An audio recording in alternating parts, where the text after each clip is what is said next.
It's absolutely a win. The defense took a really big gamble going to trial on this case. Really, any time that a defendant chooses to go to trial against the federal government, it's a big gamble.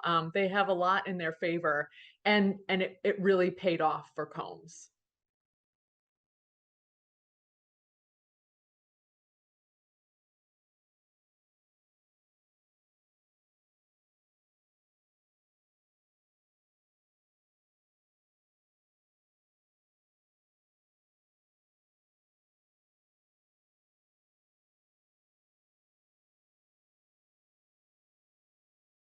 The difficulty that I saw for the prosecution in this case was this continued coming back to the idea of there being this criminal enterprise. So there didn't really seem to be any question that Combs was engaging in behavior that we might not like, that certainly might in some instances be criminal. But the question was, could the government really show that there was this criminal enterprise? And that appears to be, and in fact was, where they fell short, because the jury said, no, there's not enough here.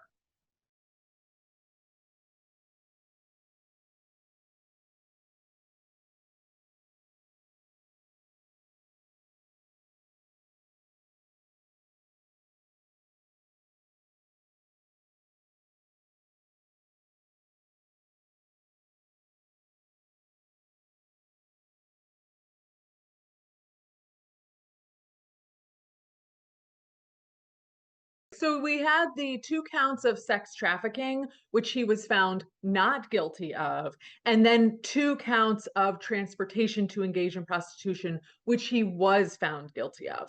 And the key difference between the two, and the reason why it appears that the jury made the decision that they made, is because with respect to the two charges of sex trafficking, there was a requirement that the jury find that the transportation, so to speak, that was forced or coerced, or that some kind of fraud was involved in that. And the jury just did not find that the government met their burden there. They did, however, agree that there was transportation of individuals for the purpose of prostitution, and that's why we see the two guilty verdicts on those counts.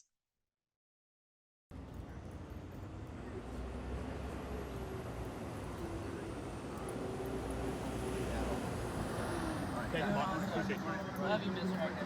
He's a beast, guys. Look at the walk. Mike from Nightcrawler. Yeah, go around. Mr. Steele. Yeah, go around. You asked me to go to jail. Ryan, how do you feel exchanging in Corral for one?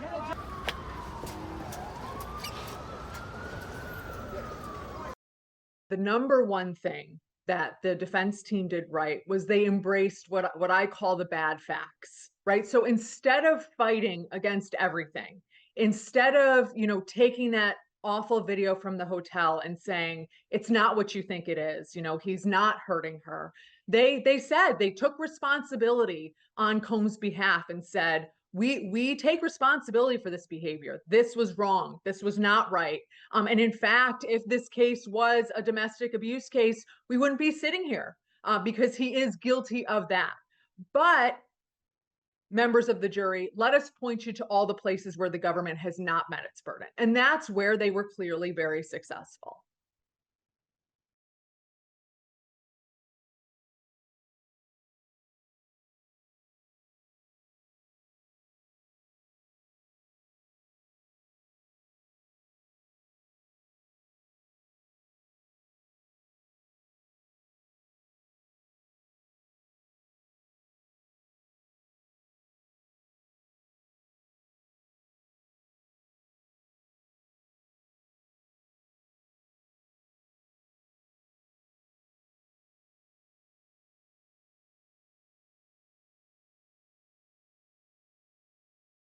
A case like this, it's extremely difficult to ask the jury to not vote with their emotion. And they are not supposed to be voting with their emotion. They're only supposed to be looking at the evidence that was presented to them and making a determination as to whether or not the government met their burden.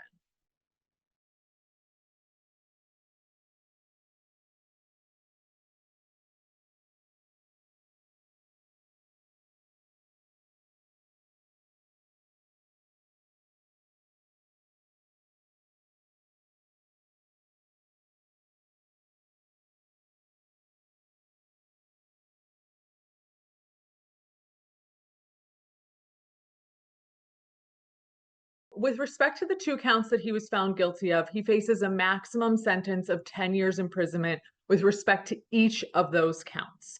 And so the court will have a decision to make in terms of where on the spectrum the sentence should be. And that can be anywhere up to 10 years on each of those counts. And there will be voluminous documents submitted by both sides, arguments in terms of what sentence he should face. And then ultimately the judge is going to make that decision. And then I would absolutely expect an appeal of that sentence, which would accompany any other appeal stemming from the case.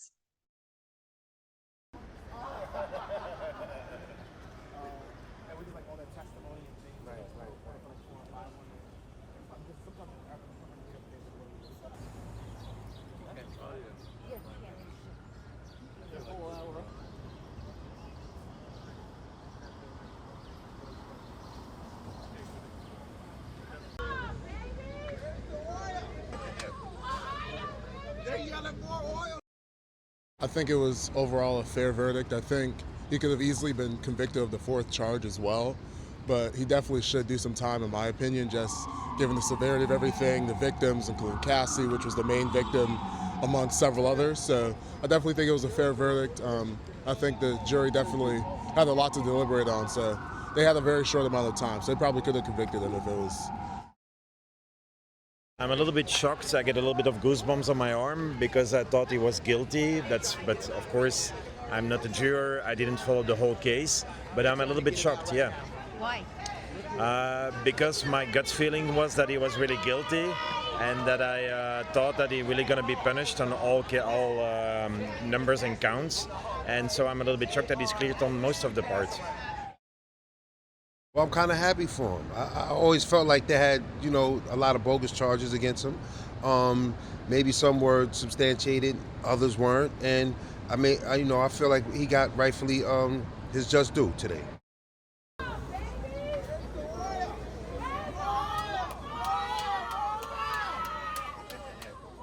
think that's something you do have to separate, right? So as an artist, as a businessman, what he's done, yes, I think that's good. But as a human being, and especially the charges leveled against him here, no, you can't like him as a person personally. So you do have to separate the two.